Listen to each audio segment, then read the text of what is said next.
Laden et a promis de le venger, s'en prenant notamment aux États-Unis et à ses alliés. Des Américains qui ont par ailleurs découvert dans la maison où se cachait Ben Laden des plans d'attentat pour le 10e anniversaire du 11 septembre. Des trains déraillant en même temps dans différentes localités des États-Unis. Des obstacles posés sur les rails, sur des ponts pour faire le maximum de victimes.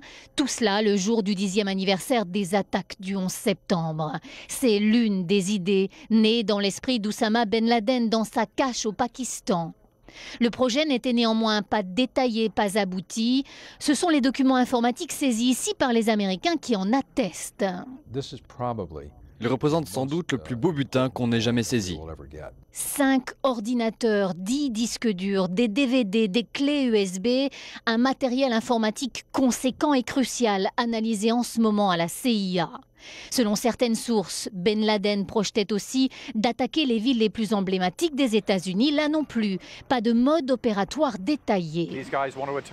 Ces types voulaient s'en prendre à Washington, New York ou Los Angeles. Les gens qu'ils tentent d'influencer n'ont jamais entendu parler de villes comme Des Moines. New York, en revanche, c'est symbolique. Certaines sources précisent par ailleurs que Ben Laden avait dans sa chambre une kalachnikov et un pistolet, mais il se tenait debout non armé au moment de son exécution. On sait aujourd'hui aussi que l'un des hélicoptères en difficulté lors du commando a perdu une partie de sa queue. Les Américains n'ont pas eu le temps de détruire cet équipement ultra secret et inconnu, même des plus grands spécialistes. Il a permis aux hélicoptères d'intervenir sans être repérés par l'armée pakistanaise. Enfin, la Maison-Blanche diffuse aujourd'hui ces images de Barack Obama, juste après l'annonce de la réussite de l'opération. Je suis fier de vous. Vous avez vraiment fait du bon travail. Félicitations appuyées au directeur de la CIA. Mission accomplie.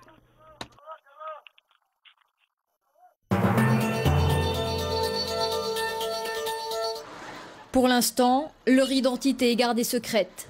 Une semaine seulement après l'attentat de Marrakech, 3 hommes ont été arrêtés. L'un d'eux est présenté comme le poseur de bombes. Il aurait appris à fabriquer des explosifs sur Internet et préparer l'attaque depuis plusieurs mois. Le suspect a commencé à acheter les produits qu'il a utilisés pour fabriquer les explosifs il y a près de 6 mois. 2 bombes de 9 et 6 kilos qu'il avait cachées dans la maison familiale. Le 28 avril dernier, cet homme aurait déposé la bombe au café Argana avant de déclencher le dispositif à distance. Lui ainsi que ses 2 complices présumés ont été arrêtés dans la ville portuaire de Safi, à 150 km à l'ouest de Marrakech. Ils seraient proches d'Al-Qaïda et auraient tenté à plusieurs reprises de se rendre en Irak.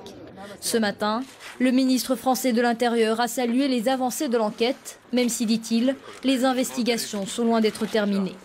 J'ai eu hier soir au téléphone mon collègue, le ministre de l'Intérieur marocain, qui m'a indiqué que l'enquête devait se poursuivre parce qu'il n'était pas exclu qu'il y ait d'autres ramifications et d'autres personnes à interpeller. Les enquêteurs français viennent de lancer un appel à témoins. Ils demandent à toute personne présente lors de l'attentat sur la place Jemaa el-Fna de se manifester.